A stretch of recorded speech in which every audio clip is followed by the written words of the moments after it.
I'm Ann Marie McQueen, journalist and proud 50-ish woman, and we are here looking for the true truth in perimenopause, menopause, midlife, and beyond. Opening our minds to other possibilities is not always easy.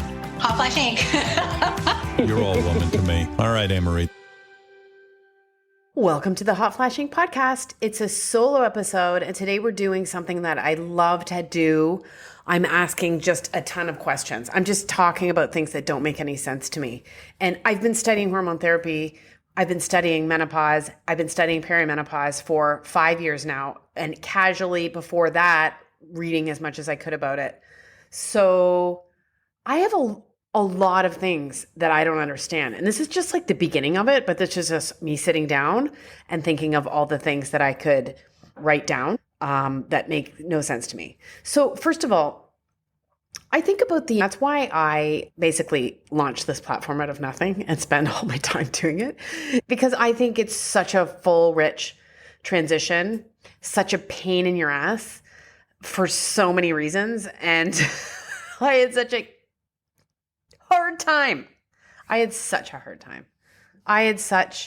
time. So that's what fuels me forward, even though I've gone through menopause and I'm doing pretty good. And turns out I had lots of other things wrong. But listen, one of the things I think about all the time is hormone therapy. So I think about how much it helps women. I think about how some women don't need it. Other people need it, won't take it. Other people need it, but can't get it. And then all sorts of people are telling us you have to take it or you won't be able to be functional on the other side of menopause. And that's just the start of my questions. That's just the beginning. I think about when you search menopause and hormone therapy on PubMed, which is the National Library of Medicine database, you get 5,740 results. I'm typing as I'm writing this, how much of a multitasker. Anyway, and when you do the same for perimenopause, you only get 470 studies. What? Dr. Susan Davis from Monash University, who's a hormone therapy expert, said on this podcast, we have barely any studies on perimenopause. And boy, was she right. So that means people are extrapolating from menopause studies, of which there aren't very many, and applying them to perimenopause. And they're very different things. When you go through menopause, you're at a much lower level of hormones all around. Your progesterone's gone. You're producing estrogen from your adrenal glands, hopefully, and your adipose tissue.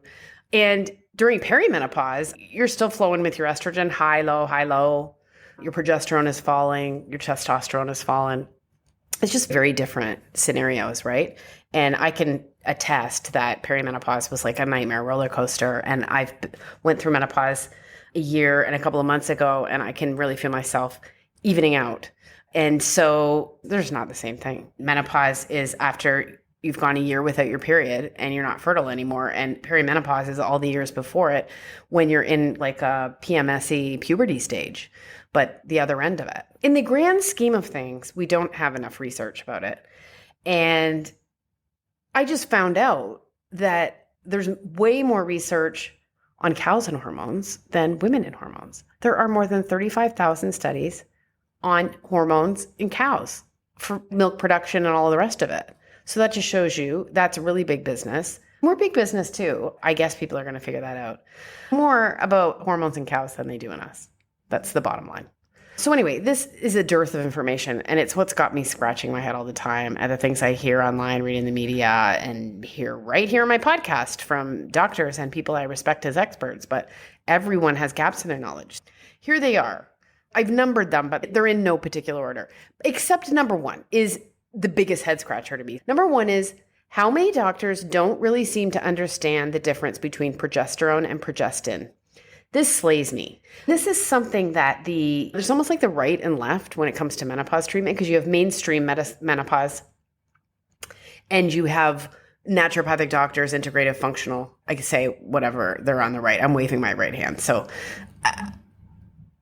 the forward thinkers recognize that we lose our progesterone first, and many of the symptoms of perimenopause actually might be helped with progesterone, and adding estrogen during this time is not great. And this brings me to point two.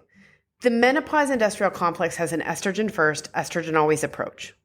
And this cadre of forward-thinking practitioners over here, I don't know, on the right, is successfully treating women in perimenopause and menopause with a progesterone first approach, which is based on the premise that progesterone falls first and estrogen rises and falls over time as it slowly falls. You might be having symptoms because you have high estrogen with low progesterone.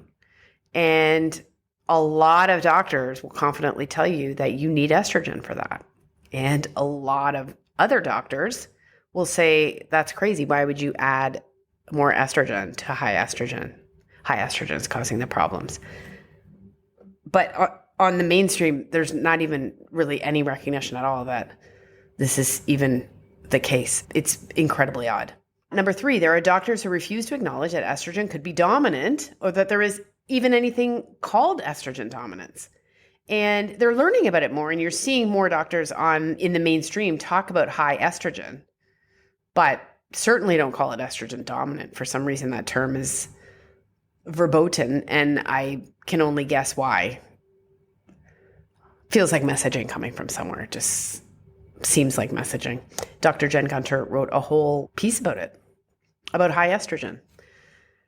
Number 4, there are doctors who will happily tout the benefits of estrogen-only therapy, even though the only women who can take estrogen-only hormone therapy have had their uteruses removed or have had full hysterectomies, so they don't need progesterone to offset growth in their uterine lining.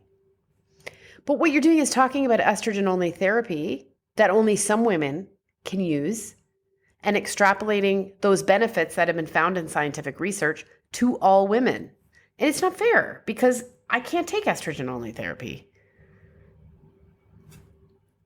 And then we have point number 5, that any doctor would even talk about the benefits of estrogen-only therapy when progesterone and testosterone are equally important hormones. So doesn't that just show you the estrogen obsession?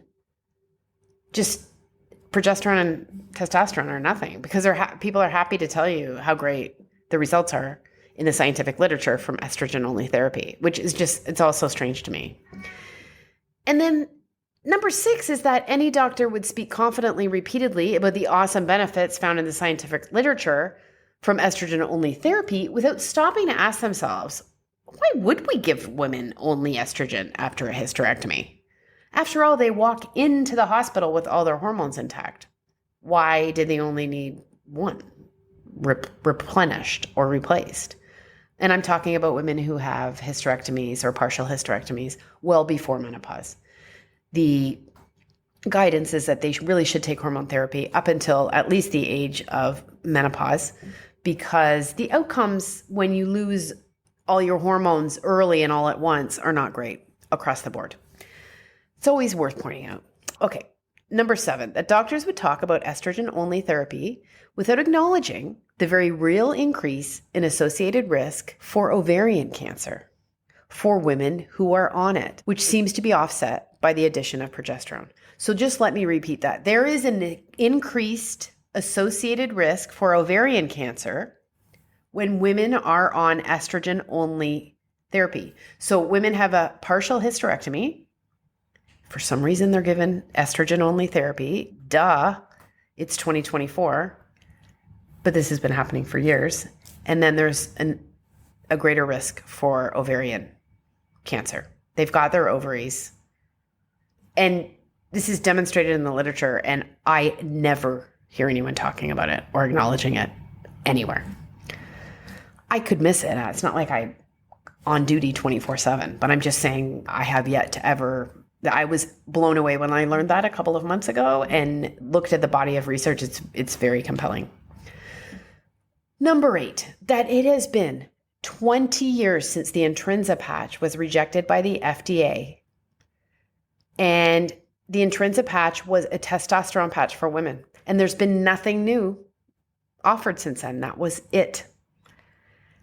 This leaves women in most of the world, using off-label preparations designed for men when they take testosterone or compounded varieties. And that means they have to pay out of pocket for it. Number 9, that there are only 1/10 of the studies on menopause, under 100,000, that there are on pregnancy. 1.1 million. Dr. Mary Claire Haver pointed that out on social media a long time ago, and I think it's great, and I quote it all the time. Number 10, that there are less than 10,000 studies on perimenopause, meaning most of what experts say is being extrapolated from menopause studies, and I already pointed that out, but I think it deserves a number on the list, nonetheless. Number 11, that I'm hearing about doctors prescribing progesterone cream to offset estrogen, although it's not at all recommended by guiding bodies like the Menopause Society of North America. When you take estrogen and you have a uterus, you need to take a corresponding amount of progesterone to prevent the thickening of your uterine lining, leading to a condition called endometrial hyperplasia, which can lead to cancer. And this is like one of the first things I learned as a journalist covering this. But I had a doctor on the podcast who was pitched to me by a hormone therapy company, and she said that's what they prescribe and they've never had a problem. And I was open-minded and I was like, huh. But then the more I've learned about it, I just did not feel comfortable. So I never ran it. And recently, one of my best friends has had prolonged post-menopausal bleeding, very worrisome, when her ding-dong doctor prescribed it for her because oral micronized progesterone was drying her eyes out. And so she was being prescribed this progesterone cream. And she's just found a new great doctor. The doctor was like, what? We don't do that. No one does that. So it's 2024. Let's get this together. If someone hears this and they're doing it and they have a compelling reason, like I'd always love to know, but it seems for most of my research that this is not a safe thing to do. Number 12, that people use terms like debunked to describe the entire Women's Health Initiative study because of some problems that came out in 2002. And basically this was a huge study and it's been a treasure trove of data. And if I hear someone say the Women's Health Initiative study was debunked, I usually think they're a dumb. Number 13, that one of the reasons people say the Women's Health Initiative findings on breast cancer and heart disease, these were the findings that said there were risks, and this is what scared all the doctors and got all the people off hormone therapy, and now it's under 5%, and blah, blah, blah. The researchers used relative risk calculations to describe the increase rather than absolute risk calculation. Now, I'm going to go into this in a future newsletter. It's very complicated, but essentially, relative risk calculations are much higher. And usually they're used if it's in a drug trial when the researchers want to present like the findings that seem really good. So it's, it reduced your risk of getting this disease by 73%. When in reality, if you had 100 people who were on the drug and 100 people who weren't, it might be like one extra person who didn't get the disease. Does that make sense? It's a scientific sleight of hand and it's confusing, but once you see it, you can't unsee it. And it's very well known in the scientific community that absolute risk reduction is the one you look at to get a real sense, and that relative risk reduction can really inflate what you're trying to say. But so it's fine when the Women's Health Initiative, they used relative risk calculations and it made it seem like the risk was overblown. But whenever I see hormone therapy studies now and doctors are standing against green screens and they're saying there was a 73% reduction in the risk of whatever, they're very happy to use relative risk reduction. But no one would be excited about absolute risk reduction. You probably wouldn't take very many medications if you used it. Number 14, that so many people walk around saying that hormone therapy prevents dementia, cancer, and heart disease based on observational studies, often using the aforementioned relative risk reduction, when guiding bodies don't recommend it and the various specialties don't either. And if anyone ever offers some stronger evidence, the people confidently saying hormone therapy prevents these things ignore it. And the media does too. For example, this summer, the Lancet Commission on Dementia looked at hormone therapy for prevention of dementia for the first time, and they did not recommend it. And in 2023, the American College of Cardiology Cardiovascular Disease in Women Committee, that is a mouthful, published a meta-analysis on the subject, and it doesn't recommend hormone therapy to prevent heart disease. And there was barely any coverage of either. Number 15, I hope you're hanging in with me. That scientific studies and meta-analysis like these I just mentioned are being conducted today, making their conclusions without separating synthetic and bioidentical hormones. We are having a lot of signals that progestins are the problem. Synthetic progesterone. If there is risks for dementia, if there are risks for breast cancer, that it lies in the progesterone, synthetic progesterone, aka progestogens. And I read study after study after study, and I'm like, ooh, did they? No, they just lump it all in together. This is insane. It's like, why even bother? That's how I feel, if anyone cares. Number 16, that no one seems to care about conflict of interest anymore. When you say, you talk about something in a positive way because you could gain financially from it. So many people who promote hormone therapy stand to benefit from it financially, either directly or indirectly. I just don't know why you think you're going to get very well-rounded information from people who stand to benefit financially from giving it. I'm not saying you shouldn't listen to them. I'm saying you should listen to a bunch of people, some people who won't benefit financially from the information they're providing, is all I'm saying. Like, I'll tell you about hormone therapy. I'm not going to profit from selling hormone therapy. So maybe I'm someone you want to listen to, or some other educator. Number 17, that the standard hormone therapy regime presented by the menopause industrial complex is so simplistic. Recent findings sent to the Menopause Society of North America found that hormone therapy uptake was very low, under 5%, and it's dropped dramatically since the Women's Health Initiative study. But they only look at estrogen-containing hormone therapy. And gosh, people are on all sorts of hormone therapy, progesterone, DHEA, pregnenolone, testosterone. These are hormones. This is hormone therapy. And forward-thinking people are mixing in estriol with estradiol and that kind of thing. There are just so many ways to prescribe this now. And yes, you probably want hormones that are approved by the FDA or the FDA equivalent. Just if they're compounded, the individual batches aren't, because they never could. That is usually up to, say in the US, it's up to the state to oversee that. On the we are a commodity front, why no one seems to grasp that we are a commodity and that there's a huge commercial push to get us back on hormone therapy and keep us taking it for the rest of our lives. And I don't understand why pointing this out makes people uncomfortable. Global Market Insights is forecasting that the hormone therapy market is set to hit US $40 billion by 1. It's growing at like 5 or 6% per year. This is big business. That brings a whole bunch of things into it. And yet, when I have conversations about this or I point this out, people just get so bejiggity. They don't like it. No one likes to think that they're a product. I think that you can take something and also know that someone somewhere is gaining from it. And that's okay, but just acknowledge it. Okay, number 19 is a big one. That no one can say for sure what the risk of breast and other forms of cancer is from hormone therapy, but it's somewhere between nothing and not nothing. That's how I feel. To get my drift, just check out the Australasian Menopause Society trying to boil this down. It's like Chinese freaking checkers. It's so confusing. Like I don't know what you'd have to be to understand what they're talking about. It's very hard to determine what the risks are. I know what the people who are very bullish on hormone therapy say. They'll say it's barely anything. And the people who are a little bit more cautious, one number I saw was 1 in 50, and that's quoted on the Australasian website.